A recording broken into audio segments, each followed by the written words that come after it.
అసలేదు స్టోరీలో కంటెంట్ అలాంటివేం లేవు కాబట్టి ముగ్గురు హీరోయిన్లను పెట్టుకున్నాడు అని చెప్పి ట్రోల్ చేస్తున్నారు. దాన్ని ఏమంటారు? రాంగ్ అమ్మ. పార్ట్ 2 మరి ముందేమో చెప్పలేం, కానీ ఈ సినిమాకి పార్ట్ 2 ఉంటే కొద్దిగా ఎఫెక్ట్ అనేది ప్రభాస్ గారి మీద పడుతుంది.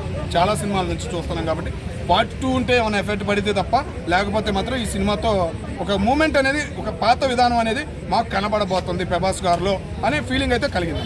అయితే పెద్ద సినిమాలన్నిటికీ కూడా టికెట్ల రేట్లు ఎక్కువ చెప్తున్నారు, ఎక్కువ పెంచేస్తున్నారు అని చెప్పి అందరూ అంటున్నారు. టికెట్ల రేట్లు ఎలా ఉంటే కంఫర్ట్గా ఉంటుంది ఫ్యాన్స్ అందరికీ? పండగ, ఈ సంక్రాంతి పండగ ఏంటంటే ఫ్యామిలీతో కలిసి సినిమాకి వెళ్ళాలి అనే హ్యాపీనెస్ ఉంటుంది. కానీ ఈ ఓటీటీ ఐబొమ్మ దెబ్బ ఒకటి పడింది, సామాన్యంగా పడిపోయింది. కానీ ఇది ఉంది కదా, ఏదో ఇంకోటి ఏదో ఓమెక్సో ఆమెక్సో ఏదో ఒకటి ఉంది, దానిలో చూడకుండా సినిమా హాల్కి వెళ్ళేటట్టు, ముఖ్యంగా ఏది సినీ ఫీల్డ్కి పెద్ద అయిన మా చిరంజీవి గారు, చిరంజీవి గారి సినిమా కూడా ఉంది కాబట్టి, ఆయన రేపు ఈవెంట్ ఉంది కాబట్టి ఏదైనా ఒక మాట, మంచి మాట రేపు చెబుతారనే ఆశ అయితే ఉందమ్మా. రాజా సాబు సంక్రాంతి బరిలో హిట్ అవుతుంది అని అంటారా? అయిద్దాం.